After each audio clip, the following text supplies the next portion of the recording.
Grenade या हथगोला एक ऐसा विस्फोटक हथियार है जिसे हाथ से फेंका या ग्रेनेड लॉन्चर से फायर किया जाता है।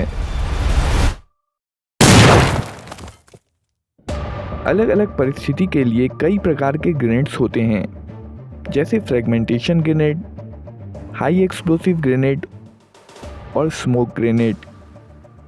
अलग अलग तरह के ग्रेनेड्स का न केवल काम करने का तरीका बल्कि इसकी बनावट, मटेरियल, सेफ्टी मैकेनिज्म और फेंकने का तरीका भी अलग अलग होता है। यह मान लेना कि कोई भी दो तरह के ग्रेनेड समान रूप से काम करते हैं जानलेवा हो सकता है।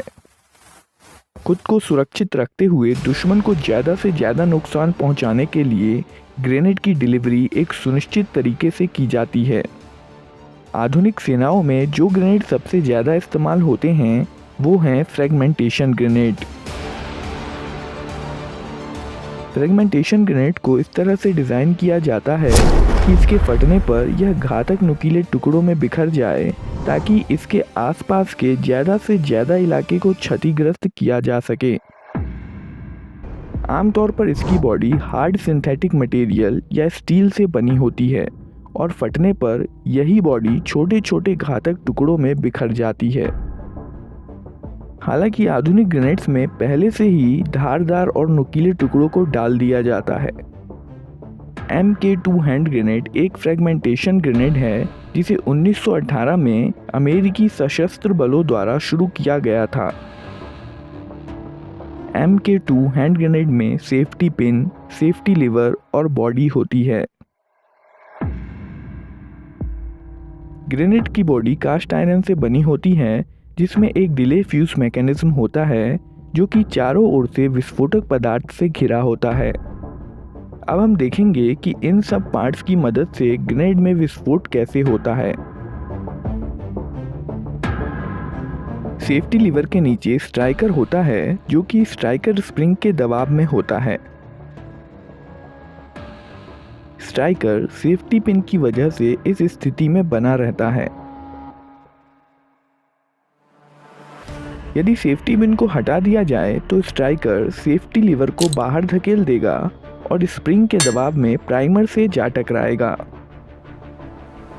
सैनिक एक हाथ से ग्रेनेड को पकड़ता है जिसके कारण सेफ्टी लीवर ग्रेनेड पर दबी रहती है और दूसरे हाथ से सेफ्टी पिन को निकाल देता है।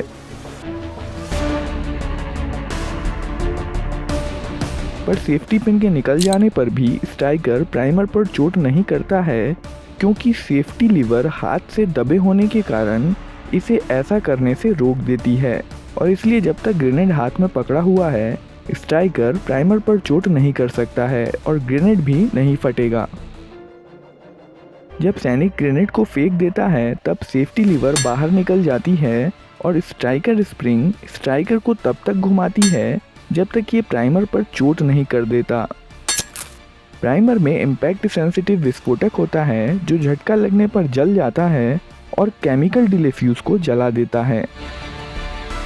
डिले फ्यूज को जलने में लगभग 4 सेकंड लगते हैं जिसके बाद आग डिटोनेटर तक पहुंच जाती है।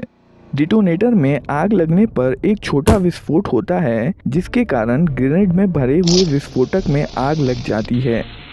ये विस्फोटक बेहद तेजी से जल जाता है और बहुत सारी गर्म गैसें बनाता है। क्योंकि इन गर्म गैसों के बाहर निकलने का कोई रास्ता नहीं है, दबाव बढ़ता चला जाता है और एक समय ऐसा आता है कि ग्रेनेड की बॉडी इस दबाव को सहन नहीं कर पाती है और ग्रेनेड कई छोटे छोटे टुकड़ों में फट जाता है।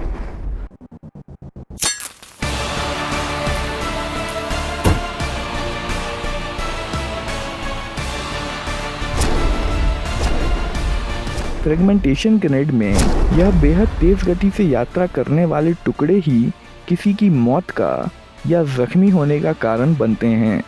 इस ग्रेनेड के टुकड़े 10 से 15 मीटर तक के रेडियस में किसी को भी बेबस और निष्क्रिय कर सकते हैं। हालांकि कुछ टुकड़े तो 150 मीटर तक जा सकते हैं। यही कारण है कि फ्रेगमेंटेशन ग्रेनेड को फेंकने के बाद फेंकने वाले को खुद को भी इसके प्रभाव से बचाने के लिए कहीं आड़ लेने की ज़रूरत होती है।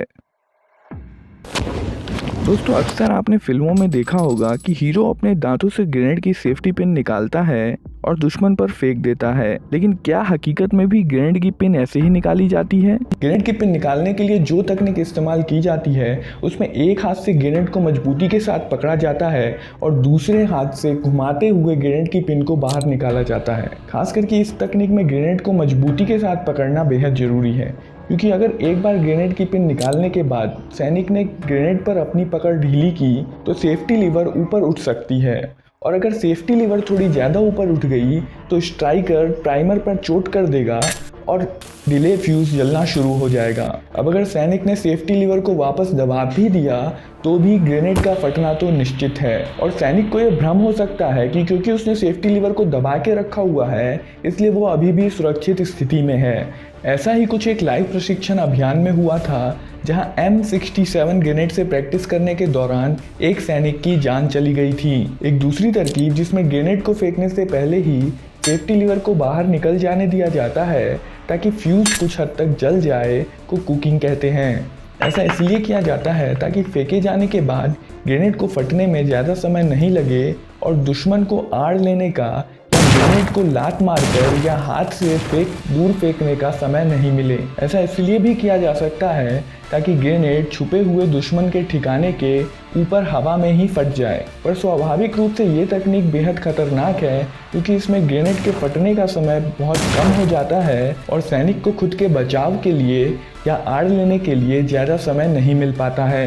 यही नहीं बल्कि सभी ग्रेनेड की फ्यूज़ की लंबाई भी एक जैसी नहीं होती, इसलिए कोई ग्रेनेड थोड़ा जल्दी या और कोई ग्रेनेड थोड़ी देरी से फट सकता है। इसलिए आमतौर पर इस तकनीक का प्रयोग करने की सलाह नहीं दी जाती है। दुश्मन के अपने बचाव के मौके को कम करने के लिए ग्रेनेड को बहुत ज़ोर से फेंका जाता है ताकि ग्रेनेड किसी सतह से टकराने के बाद भी उछलता फिसलता रहे, और दुश्मन के लिए इसको लात मारकर दूर करना या वापस फेंकना बेहद मुश्किल हो जाए। अब हम ग्रेनेड की पिन को दांत से खींचे जाने के सवाल पर आते हैं।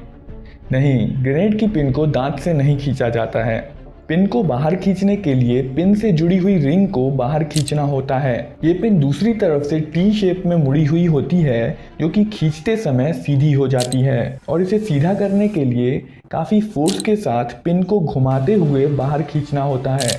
उदाहरण के लिए M67 की पिन को खींचने के लिए लगभग 3 से 5 किलो का फोर्स लगाना होता है। ये बहुत ज़्यादा तो नहीं है, फिर भी दांतों के लिए तो बेहद मुश्किल है।